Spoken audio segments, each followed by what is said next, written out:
I think we had a couple other things to be able to talk about as well. One of them has to do with the PPP. That's the program the Small Business Administration put out to be able to make sure that small businesses would be able to get a loan to keep people on their payroll. It's called the Payroll Protection Program. And we had some folks up here earlier from the Small Business Administration. Leon Milobar, for example, was here. Jeff Kanger was here, talking from First State Bank, was talking about what they were doing to be able to provide those loans to our small businesses, and really how they were working around the clock. And just put this in perspective, the Small Business Administration, in 14 days, put out more loans than they had done in the previous 14 years. It really was a tremendous effort by the Small Business Administration and our community bankers here in Nebraska. We've got 160 banks, and they all worked around the clock to be able to make sure that they could get those loans out. I mean, we heard before about the bankers who were getting up early in the morning to be able to access the system because you had to apply online, and that system was getting bogged down with all the traffic that was going on from all around the nation. They were staying late at night to be able to do that. They had great relationships.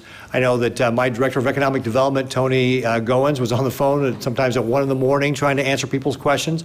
Tony and Leon both gave out their cell phone numbers to people to be able to call up and ask for questions. And all that hard work paid off in that we have the highest percentage of payroll being covered under that PPP program of any state in the country.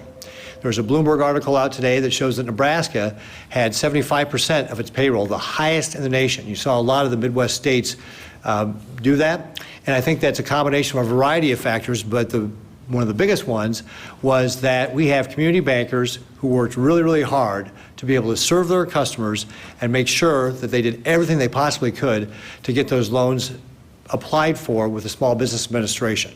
So I want to just thank again our community bankers. I want to thank the Small Business Administration, thank my Department of Economic Development, all the folks who worked really, really hard to be able to meet the needs of the small businesses and put Nebraska #1 in the nation with regard to being able to take advantage of that program and getting those small businesses the loans they need to be able to keep people on their payroll.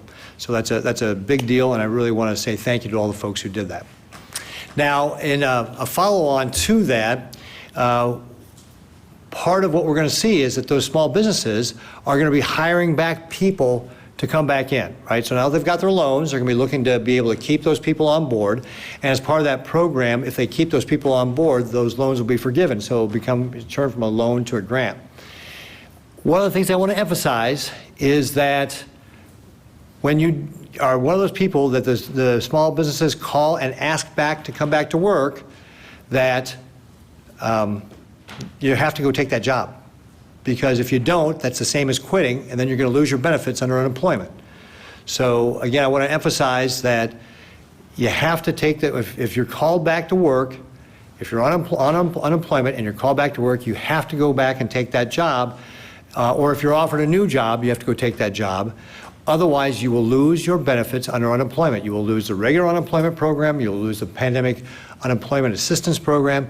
You will lose that. And so I just want to emphasize it to folks. If you're called back to work, you need to go back to work. If you're offered that job, you need to take that job. If you decide to stay on unemployment, then you actually will lose those unemployment benefits.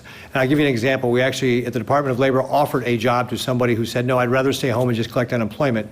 Well, obviously, that person's going to lose their benefits because you cannot do that. So, and we'll certainly request the assistance of business in making sure that if there are people like that who are saying they'd rather stay home and take unemployment, then you just need to report that to us, and then we'll process that appropriately. Do you have that? Do you have the yeah, if you can give me that, that'd be great. I've got a web address there for anybody who's got questions about that. You can go to ndol.unemploymenthelp@nebraska.gov. So the ndol.unemploymenthelp@nebraska.gov. If you have any questions about that, or if you want to, if you're a business that has asked somebody to come back to work and they haven't done that, that's the place where you can send that email in and get have your questions answered about that.